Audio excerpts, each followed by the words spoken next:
So my name is Aziz Z.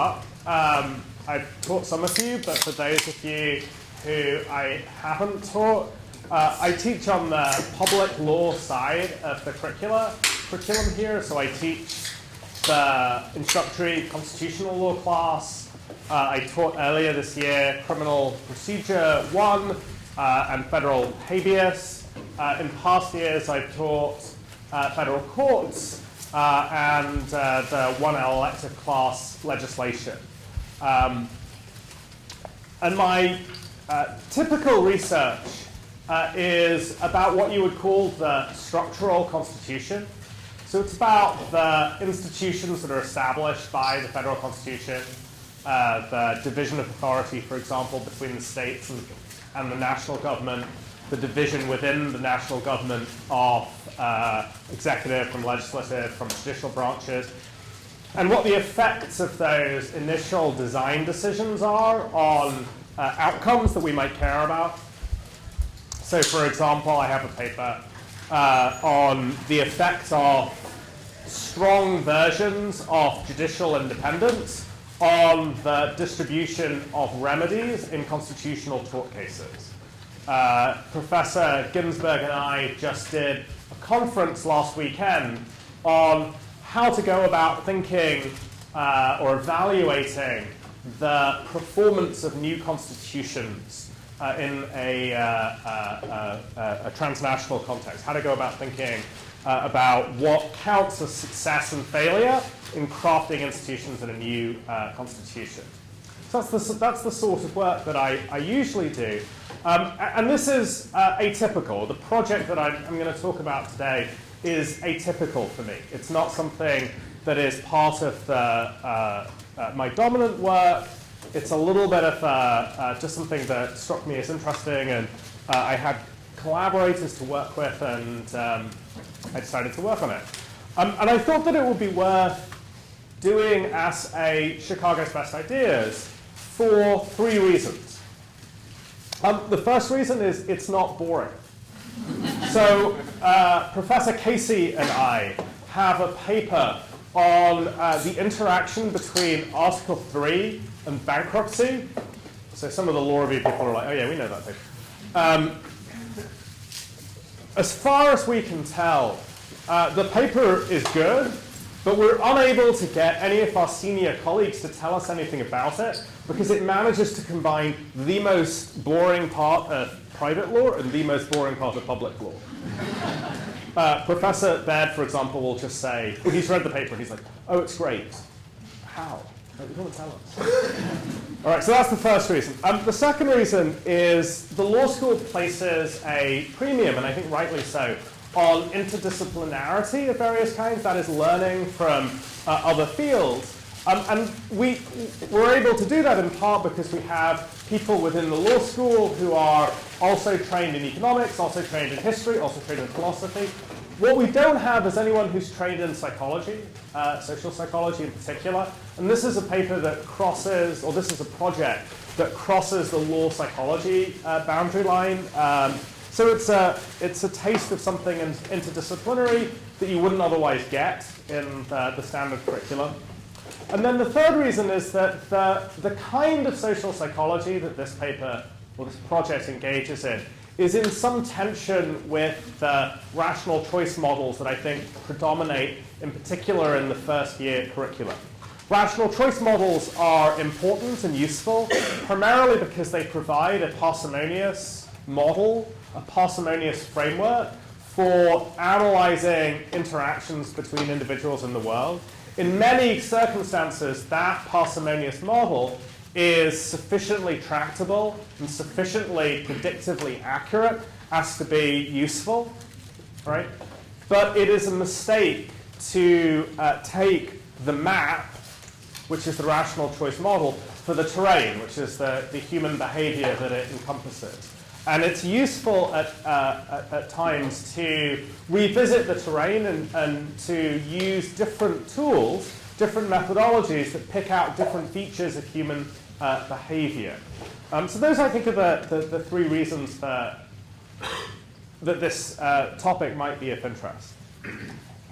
Let me start talking about it by explaining how the project came about. For a number of years, I've collaborated with a number of social psychologists at the London School of Economics and at Yale on the social psychology of policing. In particular, what we've been interested in is how people respond to different styles or forms of police-citizen interaction, and whether police-citizen interaction at T0 influences the way that people will behave, either with respect to the police or with respect to compliance with generally applicable laws at T1 or T2, right? And the effort is to show in a series of papers that are focused on data that's been gathered in the US, the UK, and in South Africa, what aspects of police behavior seem to count normatively for people and seem to influence their behavior downstream. So there's a conversation that I've been having with these colleagues for a number of years on these papers. That's ongoing. And we were talking one day after a conference about random things, as one does with one's colleagues. And the then not terribly old Citizens United versus FEC opinion came up.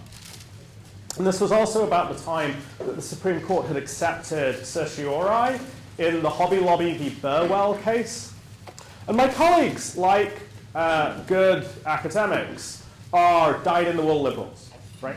So they reflexively expressed outrage at both of these opinions. How dare the Supreme Court vest corporations with sacred First Amendment rights in Citizens United, right? And they anticipated something similar in Hobby Lobby. Now, because I'm a lawyer by training, which means that I have a deep proclivity toward being boring and tendentious and nitpicking, this is what we try and train you to be.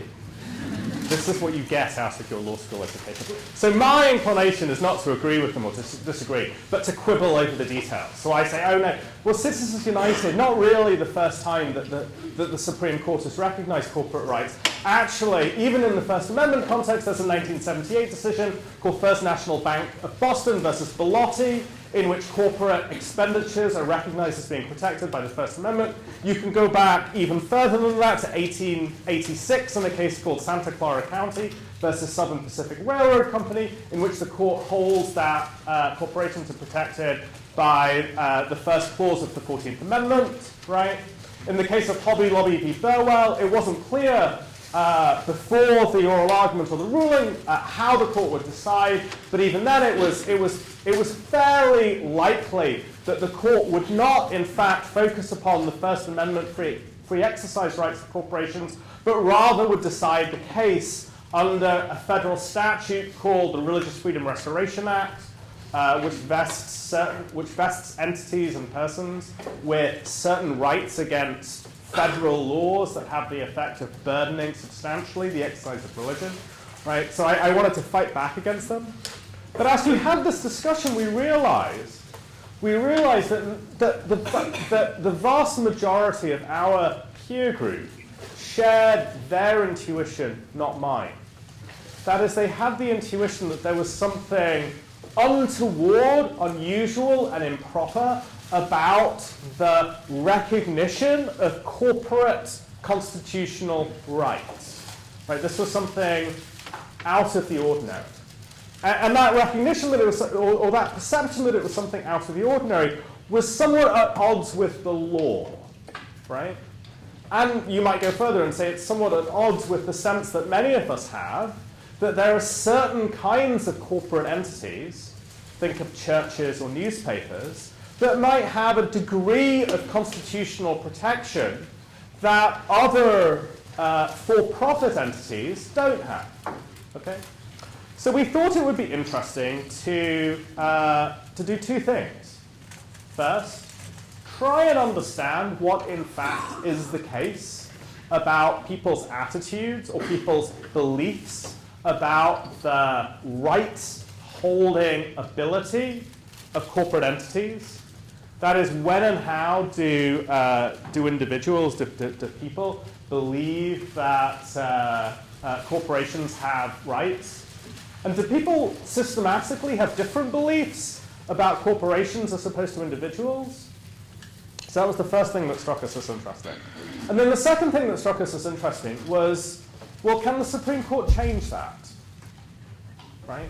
The Hobby Lobby opinion was a couple of months away, and we thought this is an opportunity to look at whether the Supreme Court, by issuing a ruling, can influence what people believe about a question that is, in some sense, legal, but in another sense is normative, right? It's a belief that's not predicated on certain facts about the law or facts about the world. It's predicated on people's beliefs about what is right or proper in some fashion.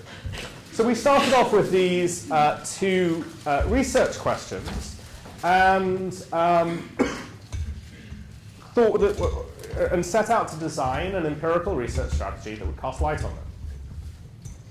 Now, when an empiricist goes about trying to answer a question, and this is actually true of legal scholars, or it should be true of legal scholars, the first thing you do is you go back and you look at what's already known. You look at what studies already exist out there in the world, right? So that's what we did.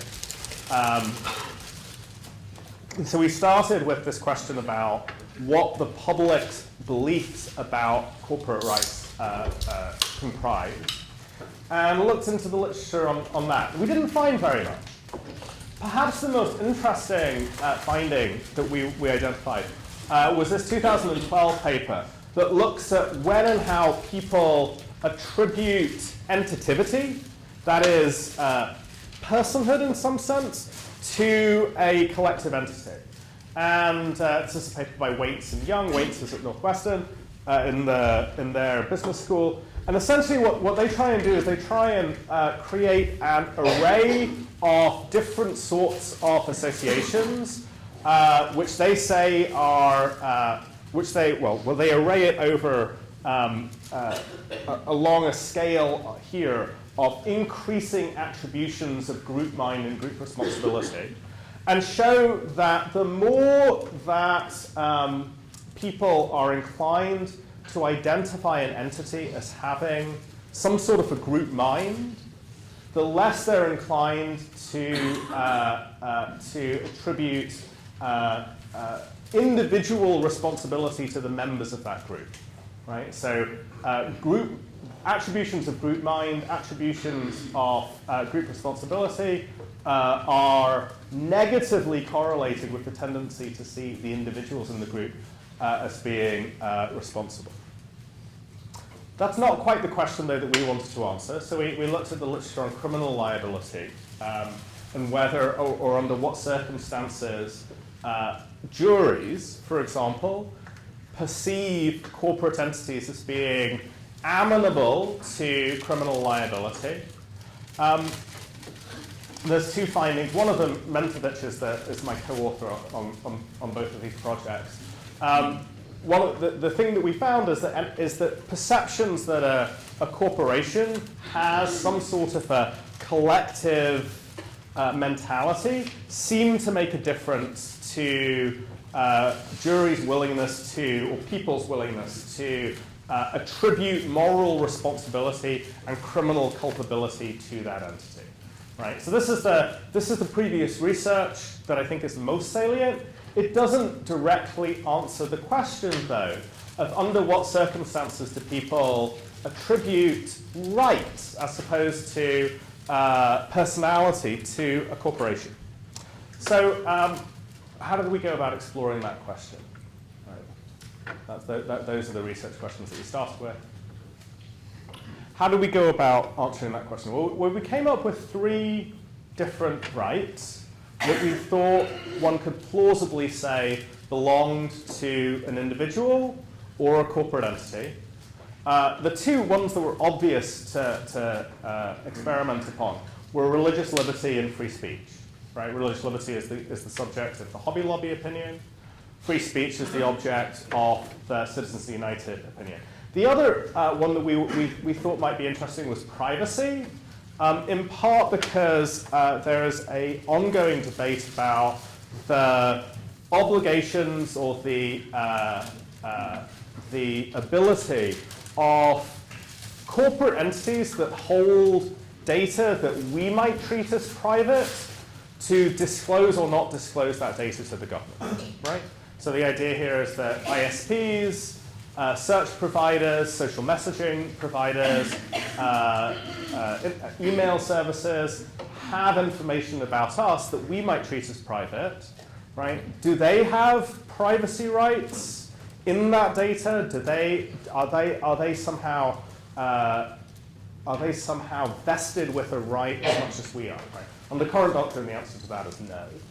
So we started off with 3 rights, and in order to tease out the reasons why people have different views, or the reasons why people have views upon rights, what we needed to do was to give our subjects, because it's going to be an experiment, give our subjects an array of factual situations that vary ever so slightly, and thereby allow us to identify and then to tease out differences in people's judgment about the allocation of rights to individuals versus corporations, and then from those differences draw inferences about when and how attributions of rights to corporate entities are made.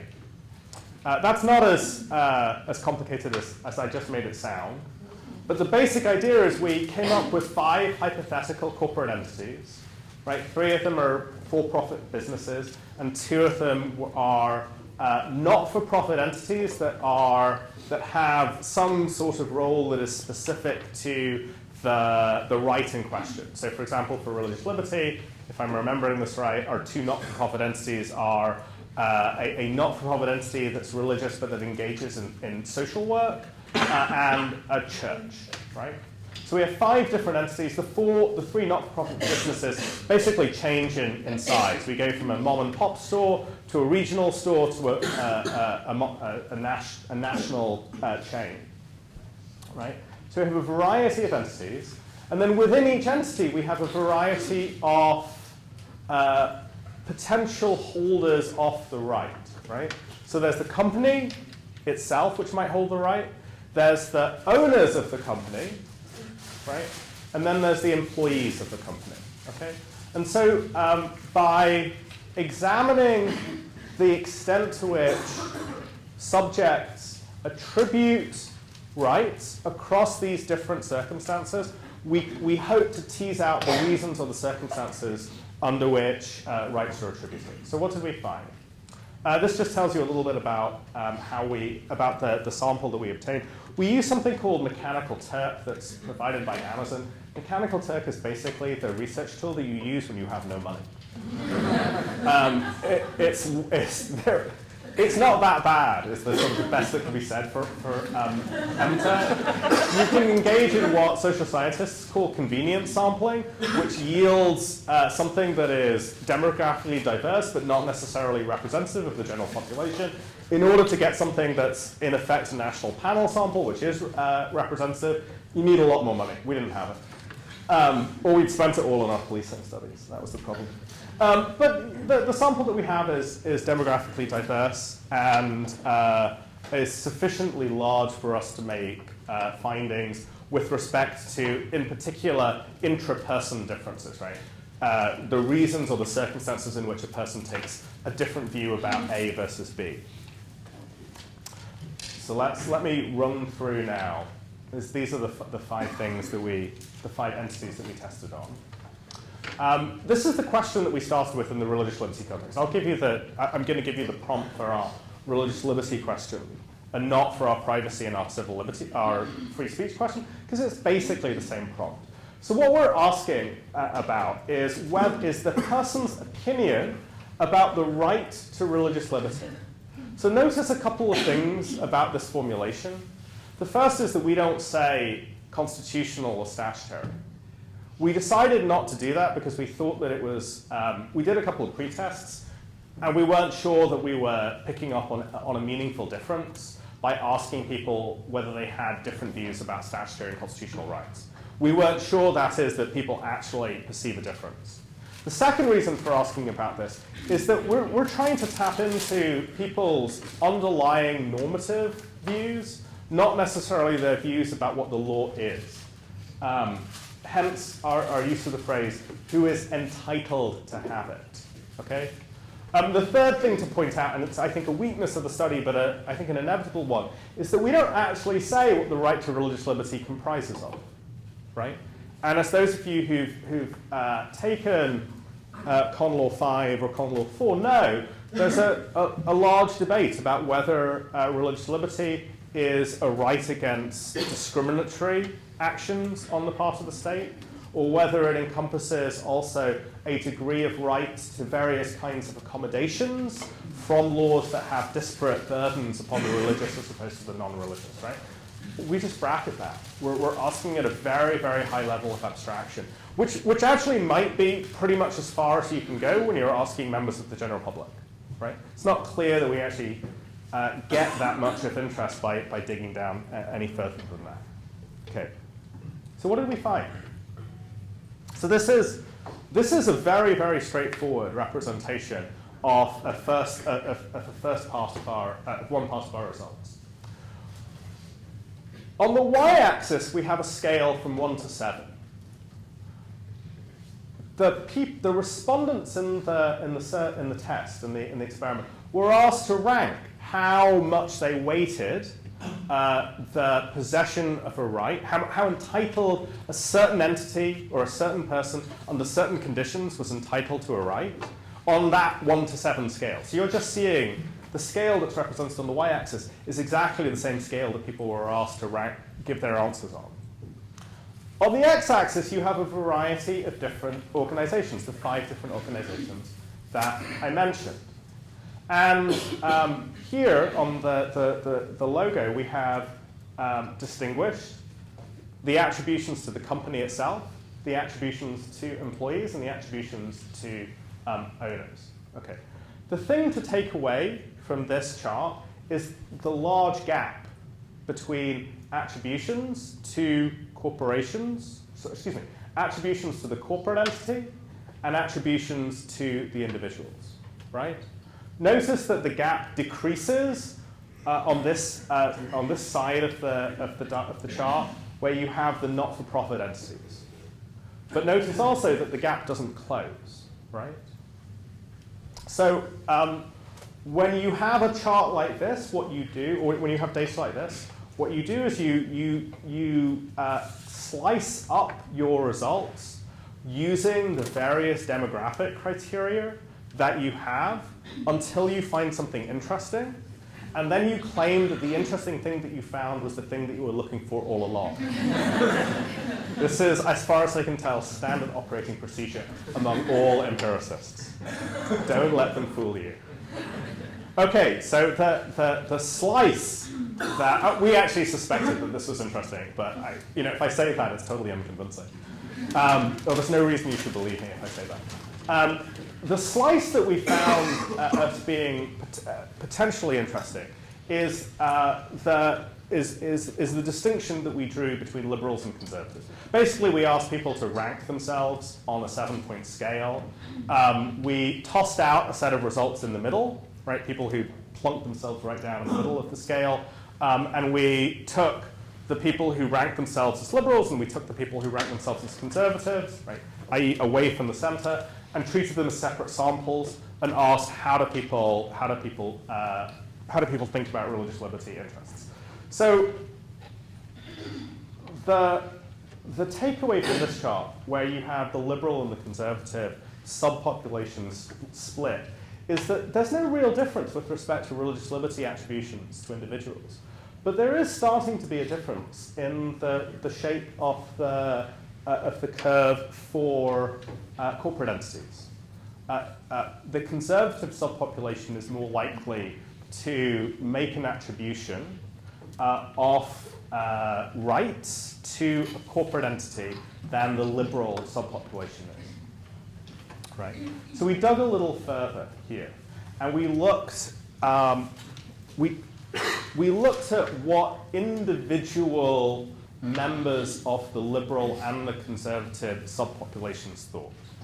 This chart is a way of expressing the relationship between individual rights and corporate rights within the liberal subpopulation and within the conservative subpopulation. And what it tells you is this. If you're a liberal and you are inclined to support, you're inclined toward a lower level of support for company rights, you're likely to say that you highly support individual rights, right? By contrast, if you're a liberal who is highly supportive of company rights, and there were some in the sample, right, you're likely to be less supportive of individual rights, and vice versa for conservatives. If you're a conservative who expresses low support for company rights, you're likely to express low support for individual rights. If you're a conservative who expresses high support for company rights, you're likely also to express a high level of support for individual rights. Okay? I'll get to what this tells us in a second. But let me first rush really quickly through the slides for privacy and for free speech. Right? Remember, this is an identical chart to the one I started with for the freedom of religion study. It shows roughly the same thing, a big gap between individual and corporate attributions of rights.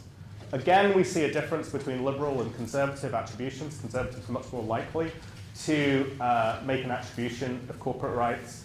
The difference, by the way, in both this and the earlier chart and the next chart is statistically significant.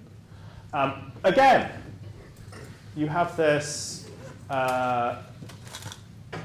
different set of dynamics, distinct set of dynamics within liberals and within conservatives for privacy. What about free speech? The gap between individual and corporate rights with respect to speech is smaller than the gap with respect to the other two rights. But again, I've skipped the middle chart here. Again, you have the same kind of trade-off. So what do we learn? What do we learn from this? Kind of the naive takeaway is that there are significant differences in the extent of attributions of rights to individuals as opposed to corporate entities. I think what surprised us was that the differences are, or what surprised my colleagues, were that the differences are as small as they are, right? People, very, very roughly speaking, in the religious liberty context, are likely to make attributions of corporate rights at about half the strength that they are of individual rights. Right? I think that my colleagues would have said ex ante, what we'll see is a ratio of 1 to 5 or 1 to 6 between those two attributions. Right? It's not what we see. Right? We see a dimming of the effect for not-for-profit entities. Right? Not-for-profit entities are perceived of as different from for-profit entities. Right? This reflects, or I don't think it reflects, it echoes, I'm sorry. It echoes a distinction that is made in 2 lines of First Amendment jurisprudence. So we see a distinction between for-profit and not-for-profit companies in the campaign finance context. There's a series of earlier cases where the court has drawn that distinction. Not clear it matters as much now, post-Citizens United. Right? It also echoes the scope of the holding in Hobby Lobby. Right? Hobby Lobby turned out to be a statutory opinion, but it was a statutory opinion that was written about, or it focused upon, closely held corporations and expressly reserved the question of publicly held corporations. It's not quite the line that we see here, but it's a line, right? And it's not that far away from it. The ideological differences, I think, are more interesting. So although you have the same pattern of viewing individual interests as more weighty as than corporate interests among both liberals and conservatives, the fundamental dynamics of those attributions are different among the two groups. It's not just that there is greater support among conservatives for corporate rights, it's that the nature of the support is different. On the one hand, liberals see a trade-off between corporate and individual liberties. That's what that downward slope of the line means. On the other hand, conservatives see a complementarity between individual and corporate rights. Now, in the paper that we wrote up, we leave that there. We don't try and explain it, because it's a paper for a peer-reviewed journal, and it is incumbent upon you in most peer-reviewed contexts, at least in the hard or the social science context, to say nothing more than your data will allow. And that, I think, is pretty much what our data will allow us to say. If you press me to offer a law professor's hokey interpretation of this, like a grandly theorized interpretation of this, I think I can come up with one, right? I don't know whether it's right, but it would run something along these lines.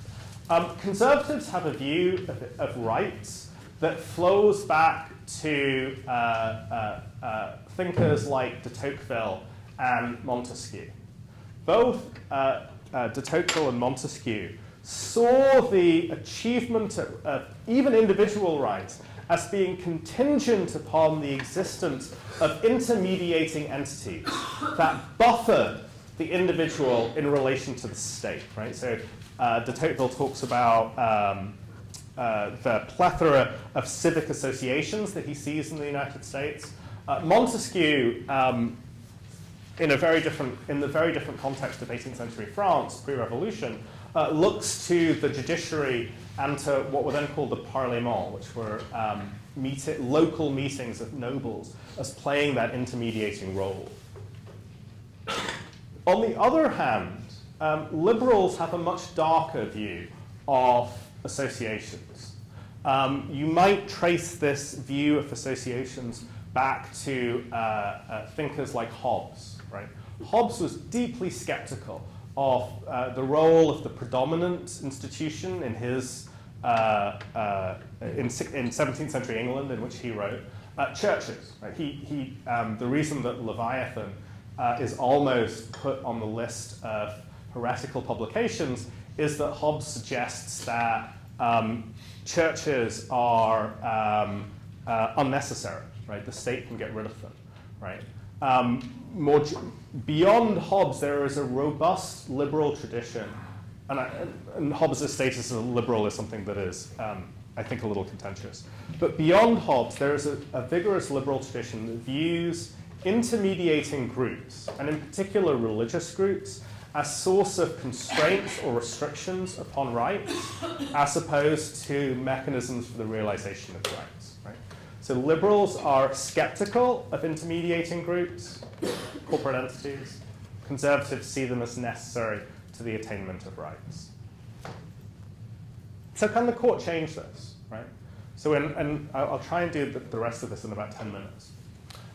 So we were interested not just in what people believed about rights and corporate rights, we were also interested in whether the court, right, the Supreme Court, had the ability to move people.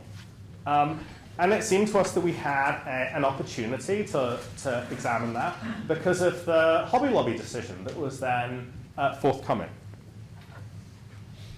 That slide just summarizes what I just said. So this is the basic question that we started with. And our basic empirical strategy was to go back to the people we asked about religious liberty of corporations and re-question them after the Hobby Lobby decision had come down, had been handed down. And to look not just at their attitudes to religious liberty and corporate religious liberty in particular, but also to look at their attitudes to the court, right? If it turned out that you disagreed, that is, with the outcome of Hobby Lobby, did that change the way you thought about the court? So we did that second panel of the study about a week and a half after the Hobby Lobby decision was handed down. Again, we started out by looking at the literature and looking at whether there were theories out there of how or whether the Supreme Court influences people's opinions about rights or people's judgments about rights. In contrast to the first part of what I've been talking about, there's an enormous literature here. And it splits into three camps, right? The first camp it can be called the constrained court camp. And this is a body of literature going back to Marshall, this is a 1989 publication, but he'd been writing for a decade or two before that, who basically say that the court is ineffectual as a lever for changing public opinion on an issue, right? And so people who take this position, and Jerry Rosenberg here at the law school takes this position, although not on the basis of large and quantitative studies, will look at patterns of events like the aftermath of Brown v. Board of Education, the aftermath of the court's school prayer opinions in the 1950s, and say, well, look, if you actually look at when the court tries to do something that's unpopular, pretty much nobody listens to it, right? And there's both field experiments and lab experiments that suggest that give support for this. Okay. The second theory of the court, you can call it the legitimating court. And the premise here is that the court stands upon think of it as a reservoir of goodwill, right?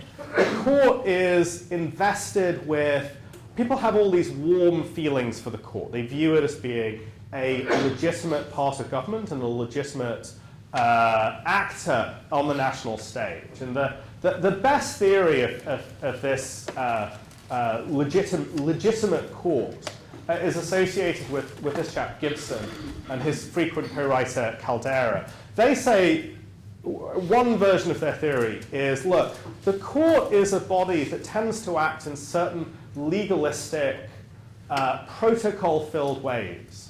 And it's those rituals of legality that people look at and they think, oh, this is a body that acts carefully, that acts deliberately, and that acts in a way that is fair and transparent, right? And they look at Congress and they see a bunch of lunatics, right? Hence, the court has a measure of institutional legitimacy, right? Say people like Gibson and Caldera, that other national actors don't. Right? Those are, I think, the two main theories of of the role of the court in altering or not altering public opinion. There is a third, right, which, as you'll see, we found interesting. And this is the idea that the effect of a ruling from the court depends upon the political ideology of the person receiving that ruling, right? And there's some evidence of this with respect to Bush v. Gore. Obviously, Bush v. Gore is not a typical case. And there's also a series of articles by Franklin and Kosaki that criticize both the constrained court and the legitimating court literature on the ground that, hey, you guys have been looking at the population as a whole, and you haven't tried to slice up the population. And unless you slice up the population, you have no way of knowing whether what you see as null effects is actually big effects, but cross-cutting in different parts of the population, right? So they point that out as a theoretical matter, and they have some evidence of it, but not terribly strong evidence. Okay, so let me briefly say what the results here are. So these charts by now should look familiar, right?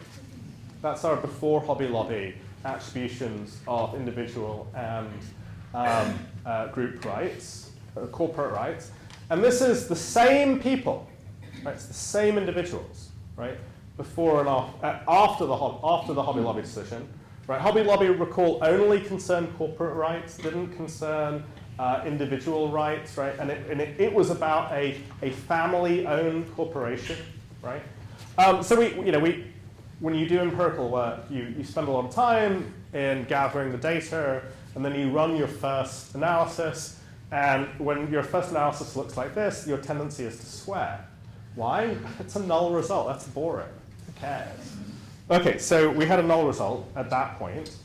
And so we dug a little deeper, again using ideology.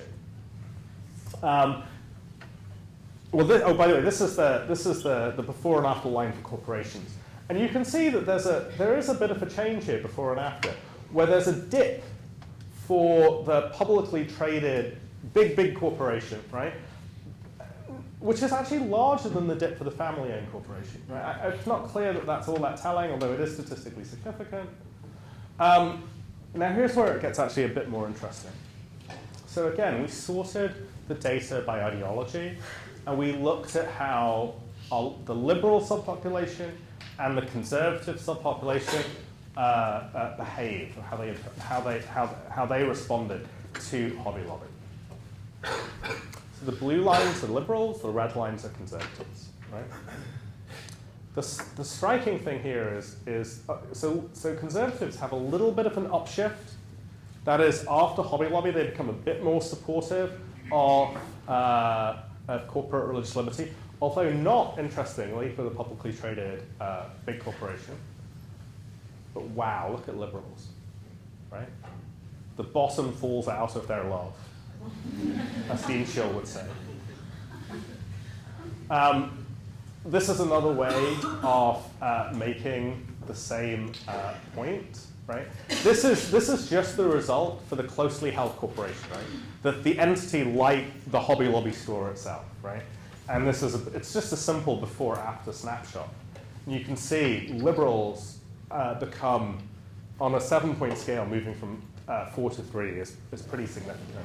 So they become substantially more antithetical to the recognition of corporate religious liberty rights for the entity at stake in Hobby Lobby, whereas conservatives seem to update positively on that right. We then did a series of tests of whether the perception of the court had changed as a consequence of Hobby Lobby. Right? Here's our population level results. Again, nothing interesting. Right? You don't see anything.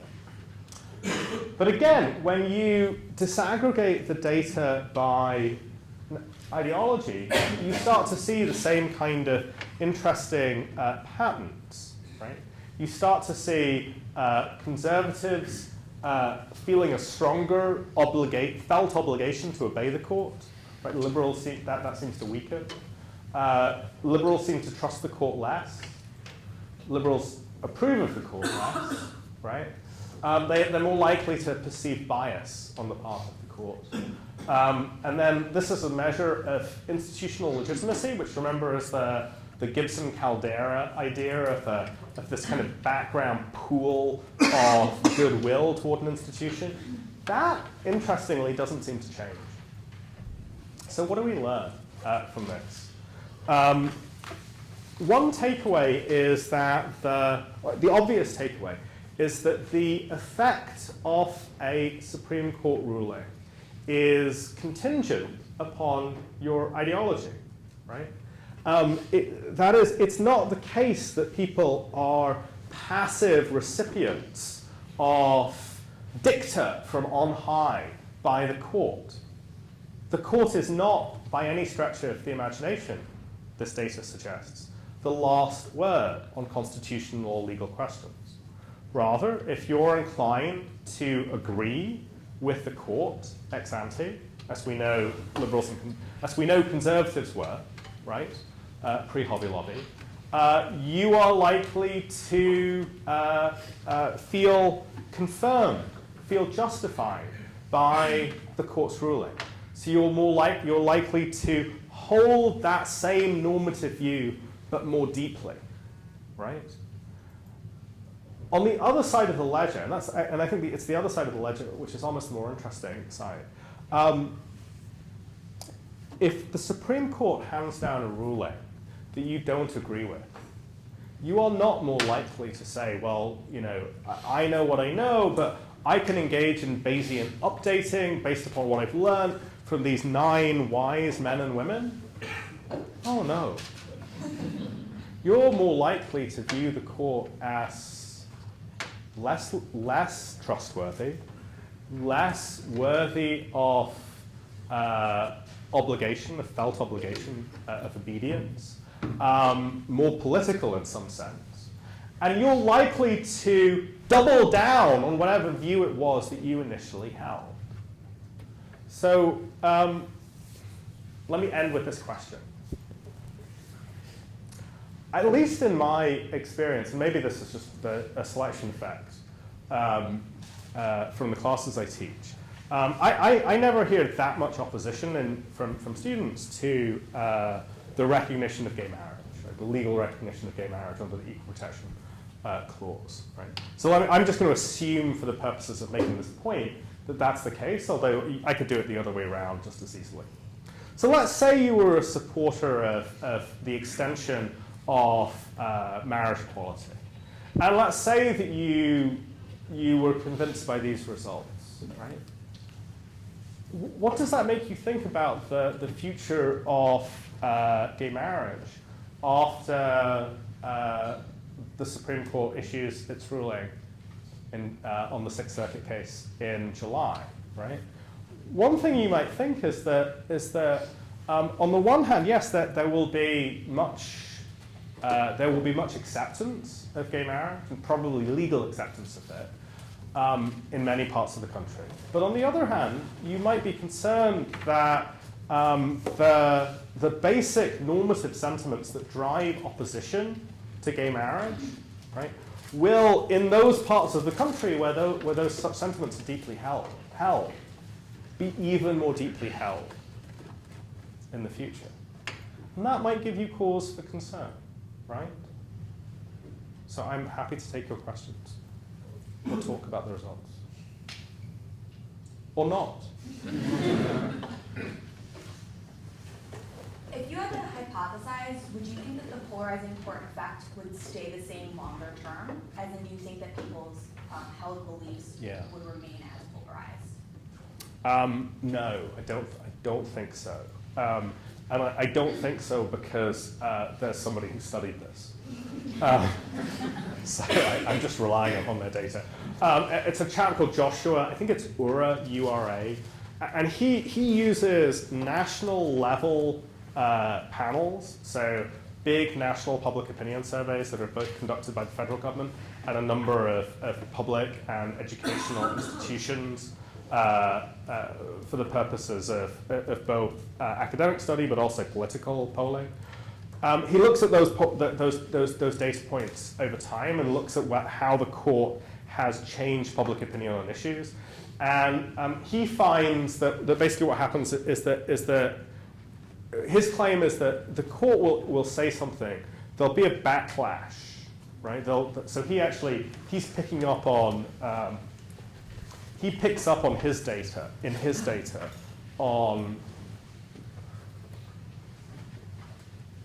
on this effect, right? Or he finds that this effect is predominant in the immediate aftermath of the Supreme Court opinion. But he finds that the backlash fades over time, and that over time people begin to view whatever the court has done as being legitimate, right? So you can tell a story of this kind about Roe v. Wade, right? Where Roe v. Wade catalyzes, or there's an academic debate about whether it catalyzes or merely accelerates a process of organization and resistance to the recognition of abortion rights, right? Ura's data would suggest that, you're going to see this sort of immediate groundswell of opposition. But over time, and I think this is my phrase, not his, Roe becomes part of the furniture, right?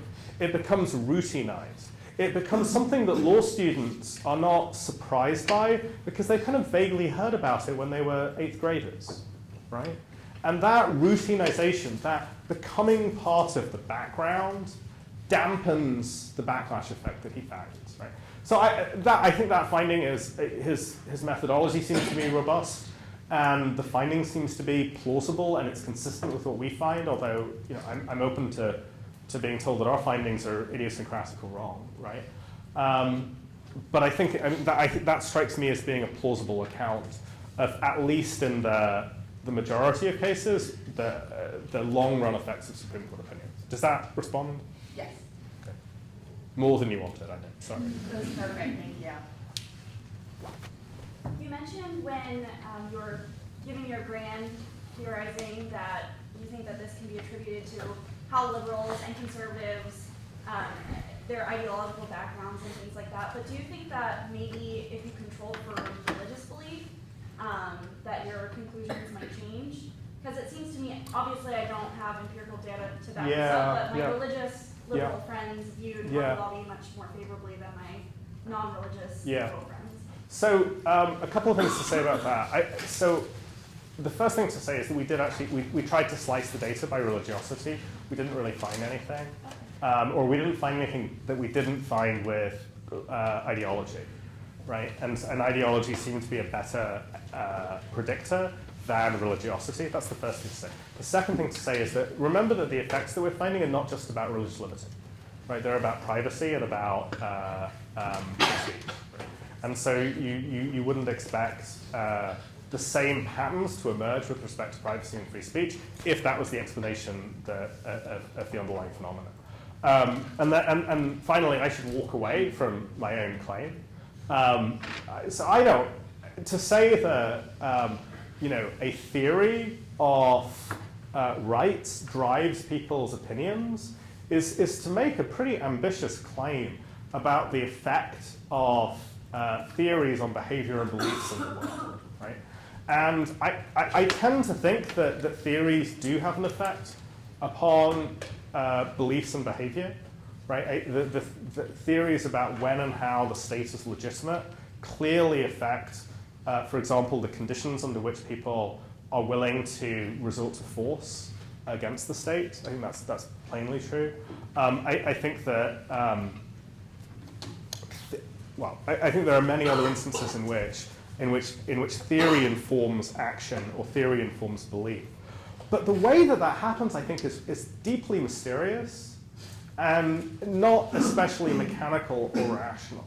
So John Maynard Keynes has this famous, it's a famous quote. I don't think it comes, I don't actually know where it comes from. But the quote is that the actions of today's politicians are animated by the ghosts of yesterday's economists, right? And so take away the economists there and put in philosophers or thinkers. And I think there's something to be said for that. But I don't think anyone has a great sense about when and how ideas enter into currency, become embedded, and then play out in terms of reflexive and unconscious expressions of norms. Right? That seems to me a really, really hard question.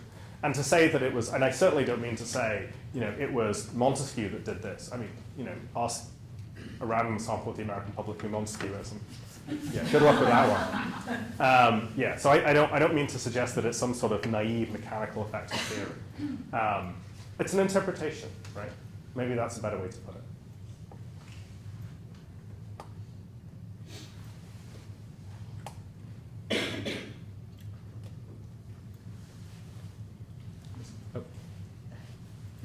Did you find any interesting results, or did you try to splice it by gender to see if there was a difference between male and female responses, especially lobby's sort of gender?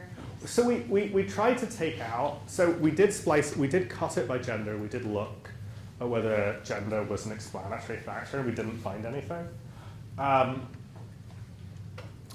If I recall the way that we worded, so when we gave the second round panel study, we were very careful about writing a description of what Hobby Lobby held in a way that completely left out the contraception question, right? And the reason that we did that, or the question about access to contraception, its disparate impact, and whether there was either a statutory or a constitutional gender aspect to that disparate impact, right?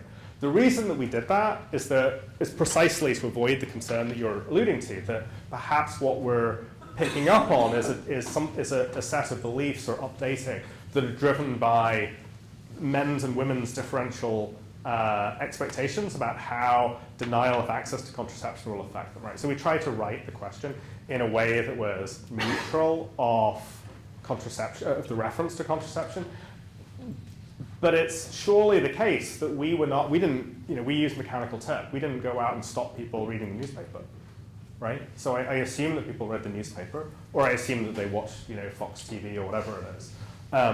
Actually, we're planning to do a study a follow-up study, it's basically the same design, around the gay marriage case. And one of the things that we will do is we will ask people what media they saw.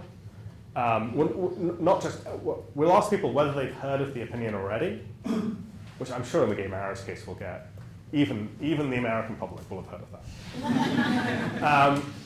But we'll also ask them what media they heard it on. So I assume that if you hear about a case like Hobby Lobby, you're going to hear a different account of Hobby Lobby on Fox versus MSNBC, and contraception might play a role in one, not the other, right? And so maybe that's a way of getting at your question. Is that a fair? Drew? I'm not sure if this is an issue, but is it possible that the study captures, rather than the effect of the court's holding in the case, just the fact that the attention the Hobby Lobby case got raised the salience of some of the bad parts of corporate religious liberty in the eyes of liberals?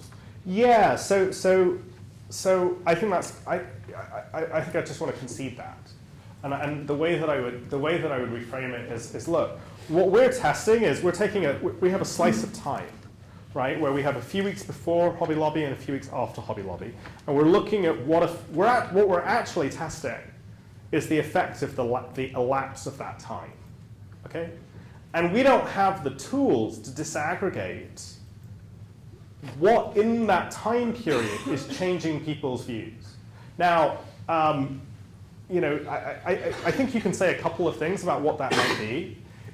It might be the opinion itself, right? So I think the claim there would be somewhat mysterious. By dint of making something the law, right? People's opinions, people's judgments change, right?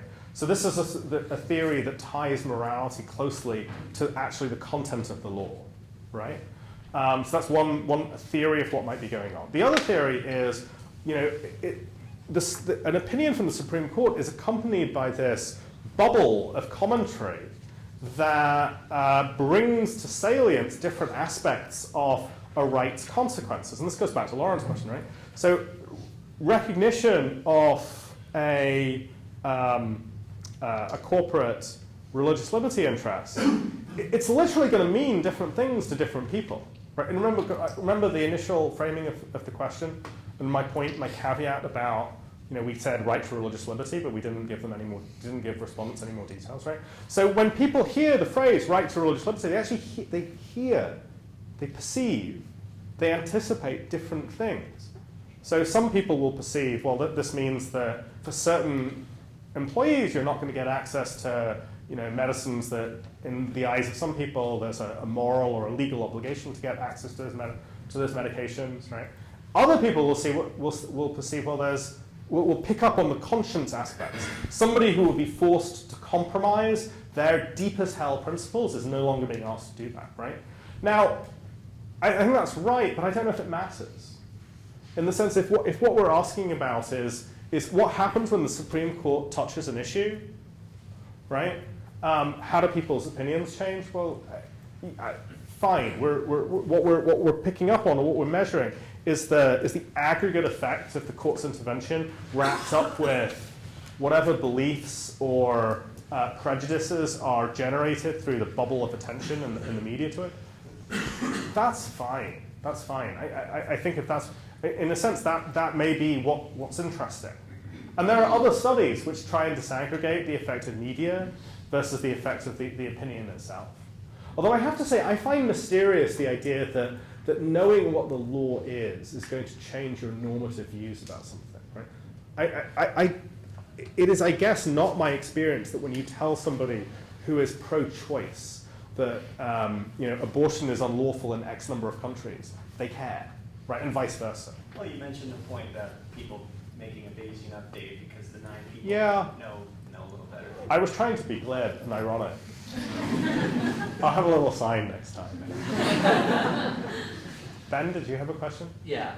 I guess so. You presented them with some sort of description of Hobby Lobby the second time around. Yeah.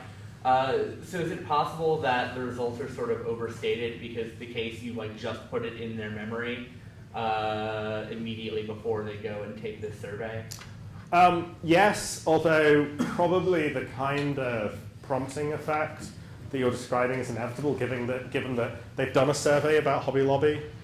They've done a survey about religious liberty, like 3 weeks beforehand. Did you mention Hobby Lobby the first We time? didn't, but we talked about religious liberty, Yeah. right? And then we're doing another survey about religious liberty.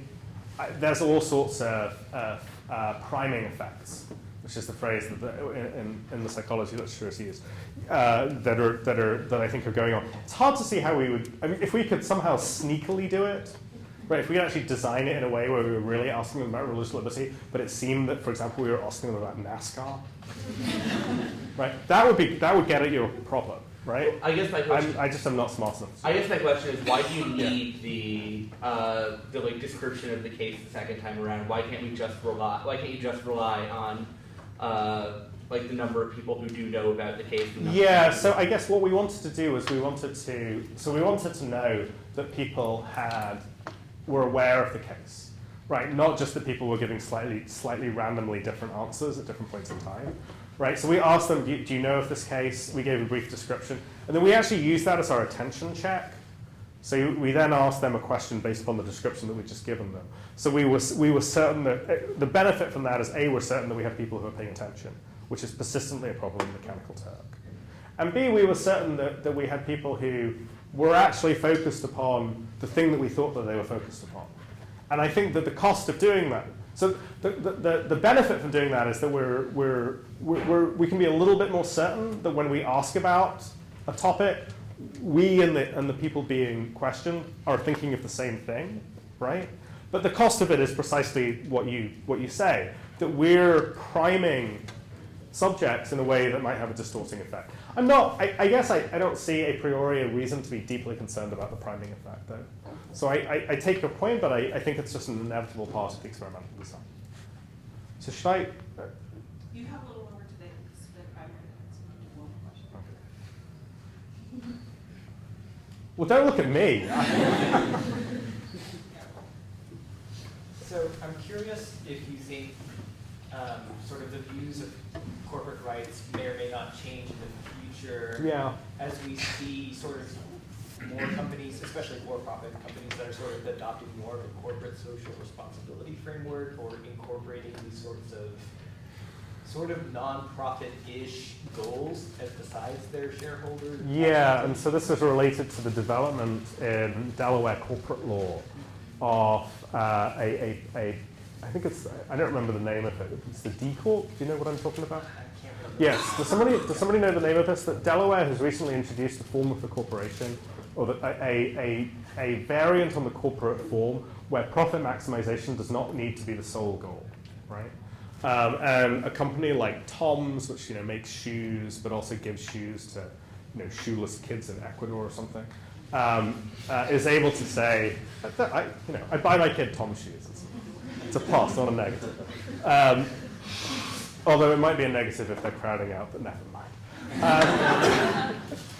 See, there's the legal parent. It may well be the case that one source of changing attitude toward corporate rights is the increasing prevalence and frequency of corporations, of corporate entities that expressly state that they have a diversity of interests, right? And I think one way of taking your question is that one dimension along which that might occur is the corporate religious liberty dimension, which I take it most people would attribute a conservative vector to, right? But the other vector might be, as my Tom's example suggested, a liberal vector, right? And so then the question is, well, what effect does that changing social practice, which is contingent upon a background legal change, right, have upon people's beliefs about a normative question, right? It's got to be the case that at some level people's normative views are contingent upon, are somewhat the product of the social action, the field of social action that they perceive. I think that has to be right. But the nature or the direction or the magnitude of the effect seems to me that I don't know off the top of my head. It's an empirical question. to borrow the answer that my colleagues on these papers give to every second question. It's a very good question. Didn't test that.